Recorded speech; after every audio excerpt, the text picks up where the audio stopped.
Good evening, everyone. My name is Reuben from the ZCoin project. I'm also joined by Paramin Insong, who's the founder and lead dev of ZCoin. And I'm here today to sort of give you a brief overview of privacy or privacy technologies that are available on the blockchain today. Someone did correct me to say whether it was privacy or privacy. I did check, both are correct. So let's first of all, this is just a brief outline and I'll go straight into it. So a lot of people have been asking, why do we need privacy on the blockchain? A lot of people think that, it's only if you have something to hide, you're doing money laundering or criminal activities. But that's not actually quite true, If you take a look, and traditional financial banking systems already offer some kind of privacy, Not anybody can check your bank balances or transactions, right? Only like authorities, tax authorities, police can do that. So there is a basic form of privacy. And blockchain raises a particularly interesting problem because all transactions on the blockchain are permanently and publicly viewable. So although you don't know who owns which account or address on the blockchain, you usually, when you pull other different kinds of data, you can actually discern spending habits, and we will talk a bit more about that later. And another sort of a key aspect about privacy technology is the concept of fungibility, that one coin is indistinguishable from another. And we often, I guess the analogy would be cash. One Thai baht or 100 Thai baht is no different than another Thai baht, right? So for example, like in the US, there's actually a statistic that 90% of all US dollars have traces of cocaine on them. And, we're not going to say that anyone who has these dollar notes are involved in drugs because, the cocaine could have come through anyway, right?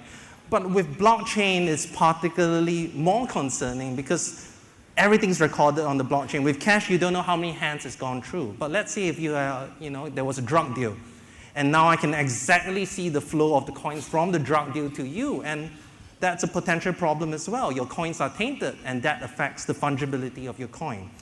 So, and so if you think about it, cryptocurrencies in general aren't that great for money laundering, because at the point, most of people still need to convert to fiat currencies, like Thai baht, US dollars, and stuff like that.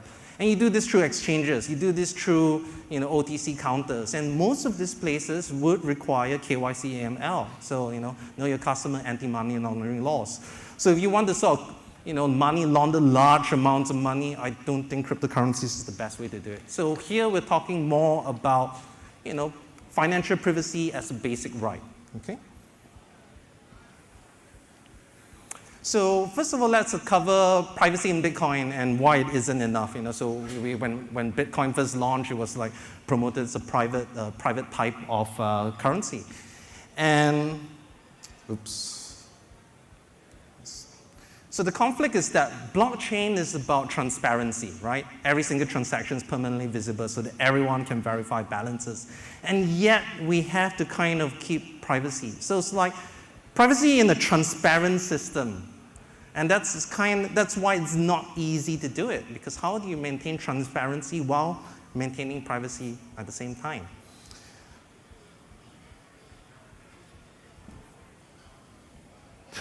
Great.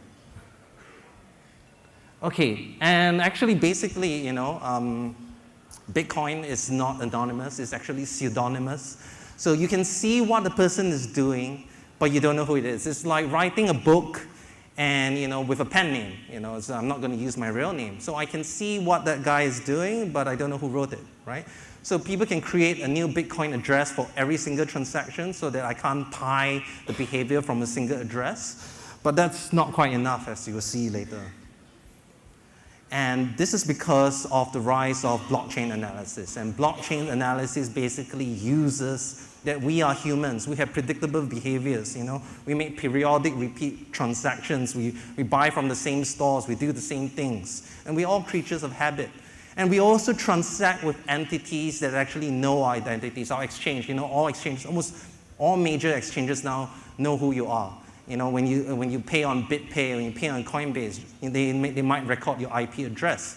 So all this information combined together, when you use it with the blockchain, suddenly, Bitcoin isn't as, private or anonymous as you previously thought. Because once you pull all this data together, you can find out who you're dealing with. And at the same time, because everything is permanently recorded, you have all the time in the world to analyze, right? Because it's all there. And there's, a couple of blockchain analysis firms, Chainalysis, Elliptic, Numisite, Scry, and all these companies are dedicated to finding the real-life identities of particular Bitcoin addresses. And you can see that it's all about the relationships between addresses. When you transact with someone, there's a certain relationship between addresses and the transaction flows. And from that, you can determine the real-life identity of someone. Now, there have been proposals to improve Bitcoin privacy, and I think these are the two main ones. There might be others. But it was like stealth addresses and payment codes. Well, for the purposes of this talk, they're kind of similar but different, as the Thai say, same but different, okay? But, instead of creating a new address all the time, because like right now, let's say if I want to, do that, give a new address all the time, I every time have to give you a new address, and I can't just post my Bitcoin address on my email because anyone can just take that particular address and see every single transaction that has been on it. And that's quite a problem. Like, I don't want other people, my competitors, to know how much I'm receiving, right? So what stealth addresses does is that now I can give out a public address, but when people pay to the stealth address, then it automatically creates a new address. So it's just basically a convenience standpoint, but it doesn't offer any additional privacy from someone that's just giving a new address all the time. Now, confidential transactions is a bit more interesting. It actually hides the transaction values in the transaction. So for example, if I'm transferring from person A to person B 1 Bitcoin, confidential transactions hides that you've transferred 1 Bitcoin. But you still know that person A transferred to person B. One of the sort of drawbacks of confidential transactions are the large transaction sizes. And this is also probably why it's taken so long for Bitcoin to even bother adopting this. They're more concerned about scalability than privacy right now. Because you can see 16 times Bitcoin transaction size. There's been recent developments. There's a new compressed version that's only 3 times Bitcoin transaction size. But we'll probably have to see some other coin adopt it. I believe Charlie Lee from Litecoin has been expressed some interest in implementing this. But it still doesn't offer privacy because, even Ian Mears is a very respected guy, and he says confidential transactions are neither confidential nor transactions because you're still not hiding that A transacted with B. So, the sort of example he gave is that we know you pay for hand size enhancement surgery, just not how much. We just don't know how much you paid. So it's not a complete solution. So the first kind of sort of anonymization of privacy technique are coin mixers and tumblers. And these sort of existed especially on the dark net where people want to hide their transaction flows. And with the first kind of Bitcoin tumblers, it's basically kind of like mahjong, You take all these coins, everyone puts in coins, mixes them up, and takes the same number of coins that they put in. And, so basically by doing this, the trail becomes obscured. I could be any of these people. I can't exactly tell the trail because I've just mixed it with everyone's funds. But the problem with this sort of mechanism was that you kind of have to trust the tumbler during those early days because, you have to trust that the tumbler is not going to run off with your money. You have to trust that the tumbler is not recording your IP address. And so there was a problem. And this is why there was CoinJoin. And CoinJoin, there was used in Ahmed Taqi's dark wallet and a modified version in Dash, which was called Dark Sand or Private Sand. So it's a modified version. And this solves one of the main problems by the tumblers now can't steal your money. So that's a really big improvement. There's actually also another type of tumbler called Tumblebit. I think it's implemented in Stratis in your Breeze wallet.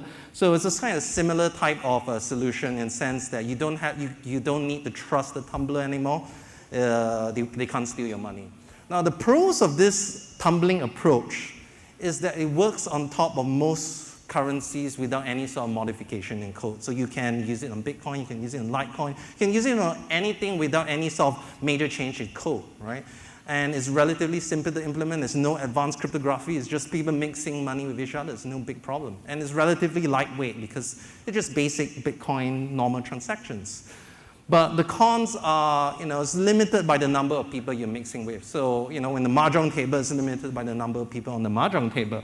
And it requires mixers to be online. You can't mix with someone that's not online or with actively wanting to mix, which kind of reduces your anonymity.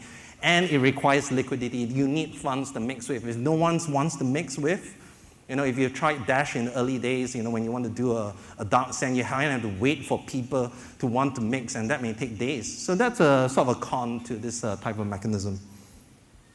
So we'll move on to something called ring signatures and Cryptonote, which is a really interesting technology. It's used in Monero and Aeon as well.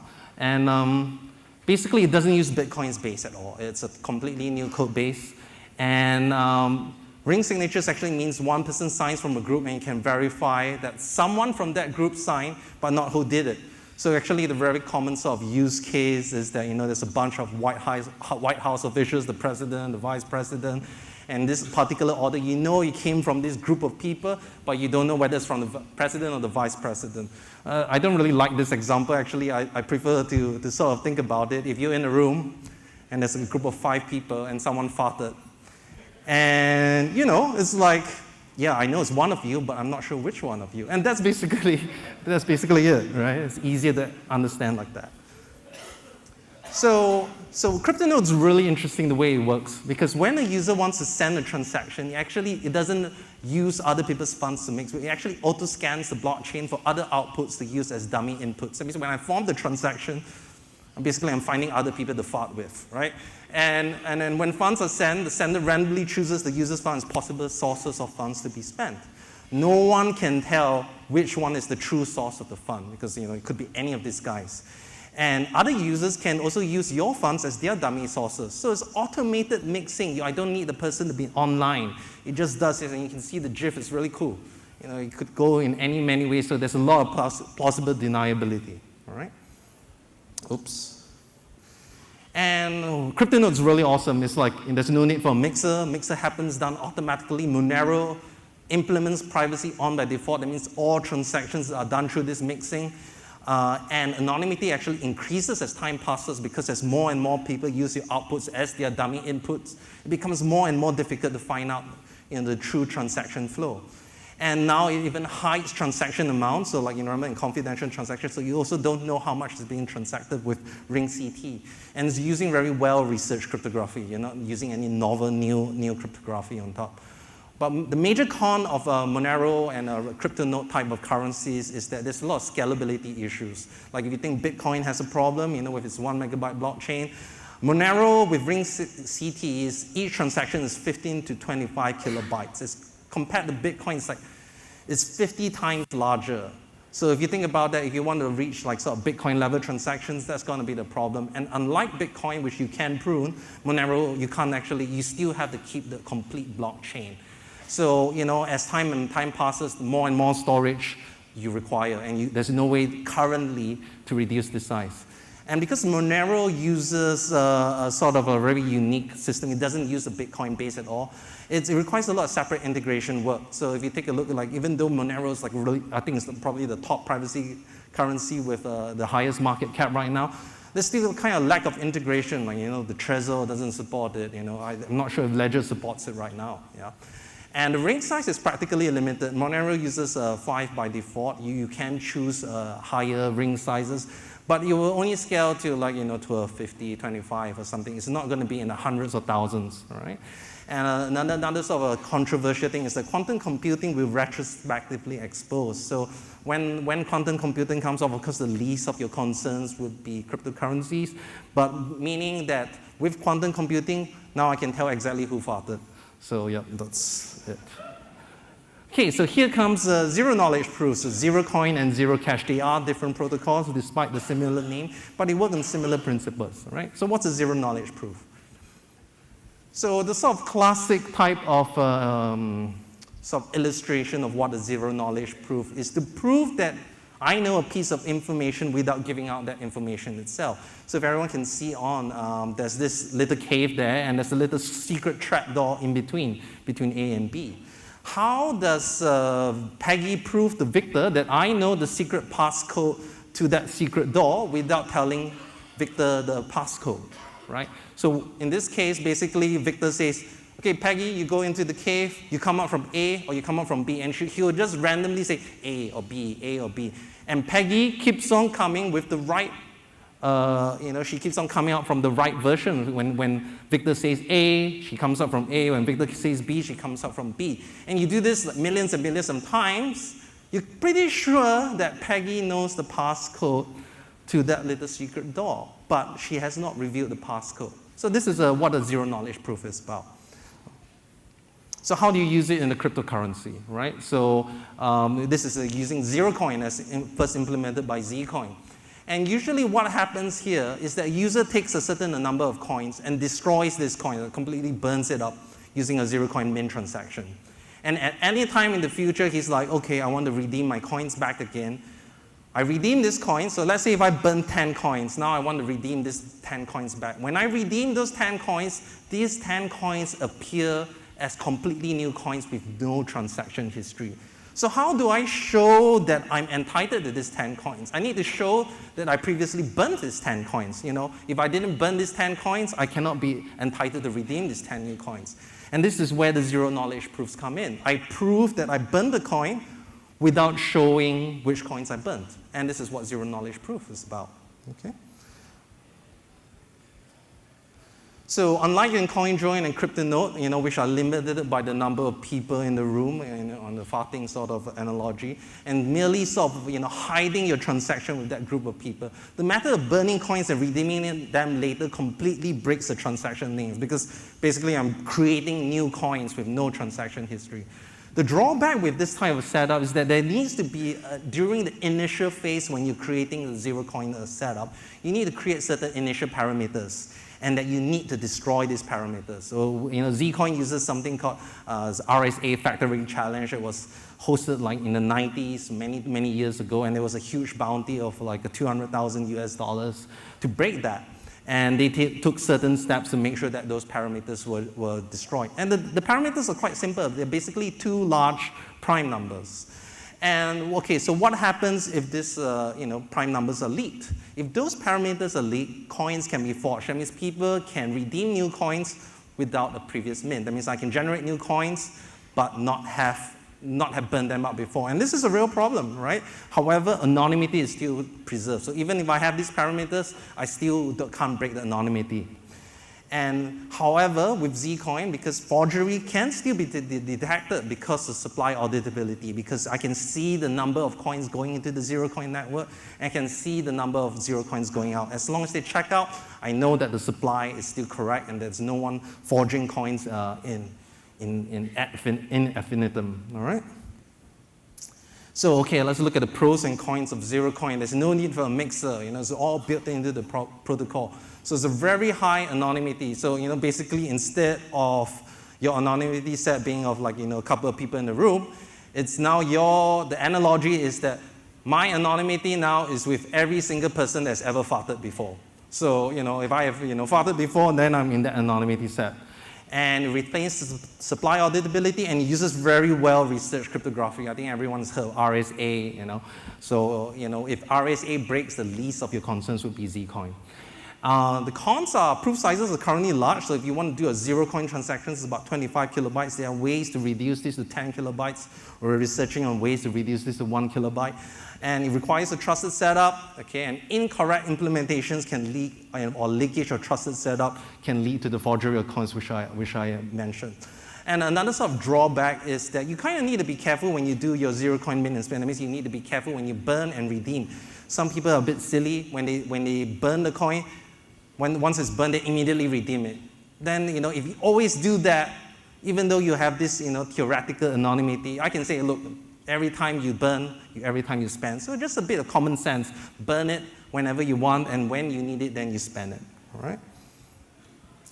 So now let's take a look at Zero Cash. Okay, Zero Cash uses really advanced cryptography, and it was meant to be an improvement over ZeroCoin, because ZeroCoin, you still need to convert back to the base coin. That means when I burn it up, I can't transfer my burnt balance to someone else. I still need to convert it back into ZCoin, right?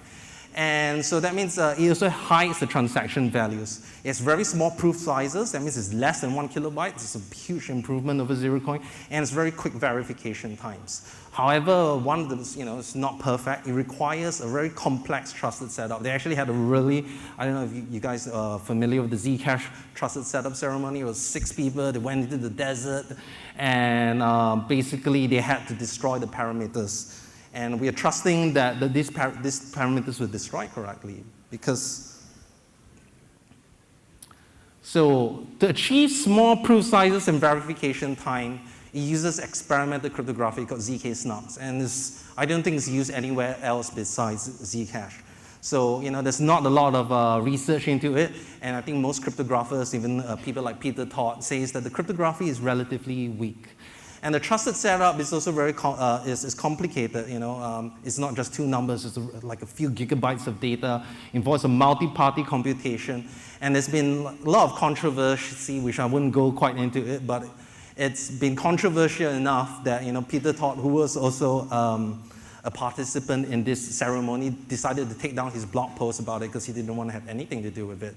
And similarly, like in ZeroCoin, if these parameters are somehow leaked, or if there's a problem with the cryptography or a problem with the trusted setup ceremony, then because of the way it's particularly set up, if someone is secretly creating this, burn state coins, or like what they call it, creating balances in the shielded addresses of Zcash, you cannot tell. Someone could be making billions and billions of Zcash, and because you can keep them in that burn state, you cannot verify, and the supply is not auditable. So although it provides a lot of privacy and anonymity, but it's using experimental tech, and then when something breaks, it's very hard to detect. Of course, there's been security audits, but we've seen the DAO, we've seen parity. No amount of security audits can guarantee that there's no vulnerabilities in things. So actually, Zcash thinks actually is a really important problem. So they're working on something called ZK snarks, which is the successor to ZK snarks. And it uses better cryptography, that means more tested cryptography, not so weak, and no trusted setup required. However, currently it's not usable because each of these proof sizes are a few hundred kilobytes. So there's no way to use it in a functional currency. So I'm really excited to see where they take that from that.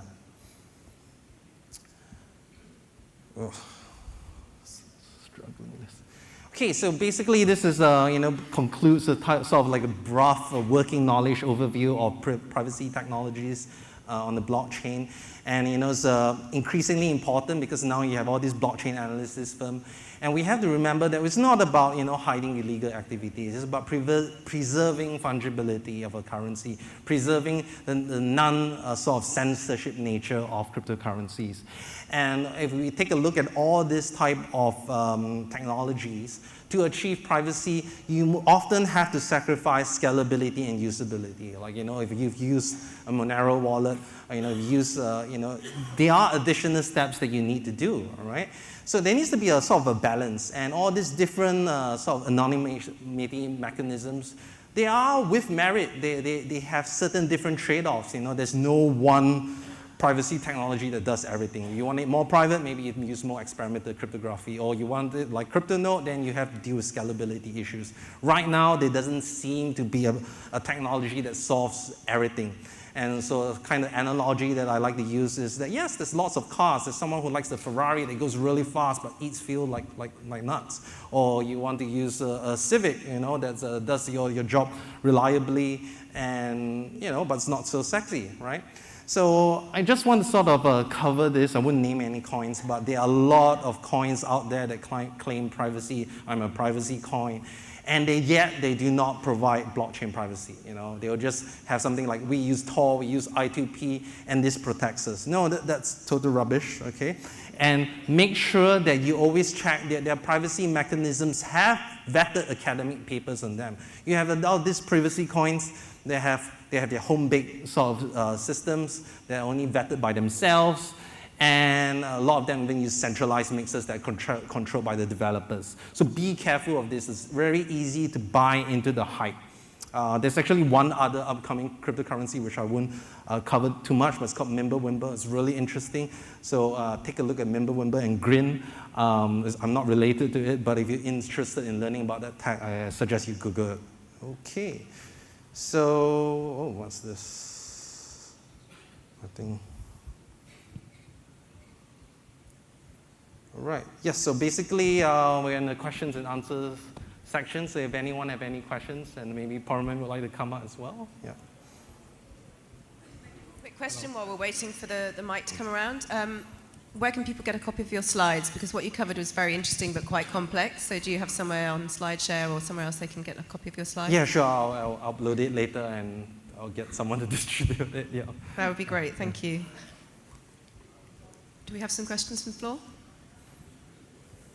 Any question regarding ZeroCoin space protocol? Anything like ZCoin? Or still confused? People want to keep their questions private and anonymous. There's one over here. No one wants to tell who farted. Yeah. Yes. Yeah, we'll keep that secret from everybody. Okay, thanks. What about Keynote? ZNotes. Well, ZNotes, for those of you who don't know, this is basically like a dash masternode system with ZCoin. It's meant to be a way to scale ZeroCoin in the future because ZeroCoin transactions are particularly big, they're 25 kilobytes big, and also computationally incentive. So we decided to have a sort of incentivized node structure.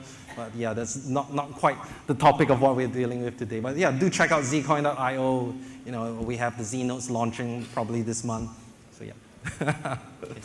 Thank you. I think there might have been another question over here as well. Does someone else have their hand up?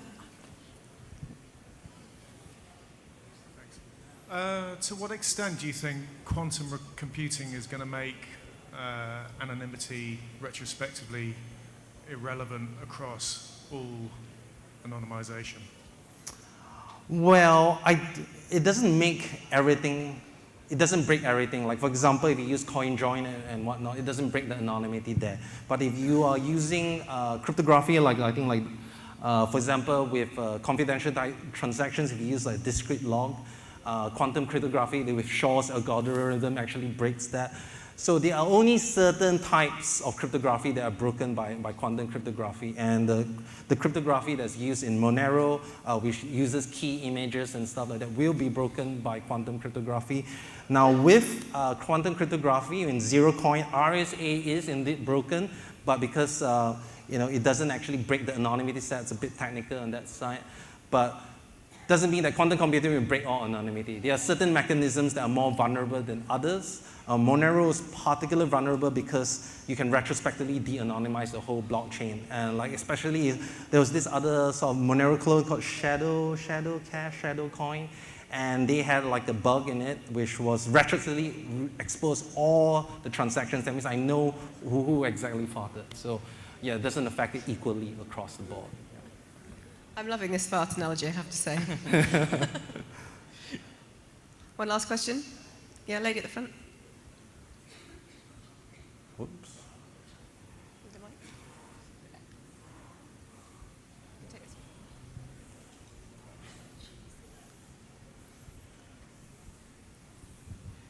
Hello, that was a really interesting presentation, and I love the idea of being anonymous on the blockchain and with the payment especially. So I've been following you guys because I'm particularly impressed with the fact that the developer or the founder of your project is a Thai person. Yes. So being a Thai person as well, go for it. But anyway, recently I heard that you got a fork. Have you completed the fork? Oh, you're talking about... So actually, there's a lot of like... Recently, what exactly was done during that fork? Actually... or are you in the process of having it during forked? that fork, it's like there's so many fork in our coin actually. And during that fork is something that we found the bug inside our implementation, and we detect that early before the hacker saw it. And we fixed the problem and we pushed the code up. Turned out that when we put the code up, the hacker itself take a look what we patched and try to repay that attack. And then that's why we need to have another fork that suddenly close the attack, close the vulnerability before support like we expect to wait for like 2 weeks. Turn out we need to fork before that. That is something that. Oh, I think I can answer that. So basically, ZeroCoin is the library that does all the cryptographic functions of ZeroCoin. And basically, you know, since it was created by the guys that did Zero Cash, there has actually been no modifications about it. And recently, when we hired our cryptographer, Tim Ruffing, to look at it, he actually found several bugs with the ZeroCoin. And he's like, okay, let's fix this. And what happened was when we were fixing it, because we're an open source project, when we update that particular piece of code, it requires a hard fork. And everyone's like really, oh my God, hard fork. No, basically a hard fork basically means that everyone has to upgrade to the new version. You know, it's not quite a big deal, especially with a smaller coin like us. Like Monero hard forks all the time. It's no issue. Ethereum hard forks all the time. Well, besides the Ethereum Classic fork, but you get what I'm saying, okay? But so what actually happened is that there was a vulnerability in ZeroCoin, and we found it. We tried to patch it, but we wanted to do it in a way we posted the thing up. But before the hard fork came into place, someone looked at our code and like, I'm going to take advantage of this vulnerability. And we managed to sort of stem the issue so the damage wasn't that bad, and we're going to burn these coins anyway, so it's not going to be a problem. But we're still maintaining, you know, that we're not going to like, you know, forfeit the hackers' funds or anything like that. So I think this actually particularly highlights this type of cryptography. It's really hard to get it right. And we could detect it because we maintain supply auditability. We could see, whoa, these coins are being generated out of thin air and something's not checking out, right? And because of this, we know there's a problem, right? But with like Zcash, you know, yes, of course, they have really a great team on top of it. But how do we know that there's no problems in the future? You know, is there a way to verify that this thing isn't already happening on their coin? And that's why, you know, I feel that ZeroCoin offers like kind of an in-between balance where we're using proven cryptography, you know, with supply auditability, so that if there's a problem, we can detect it. And I think it's really important. That's often overlooked. Not sexy, but an important point. Yeah. Thank you so much, Reuben. Next.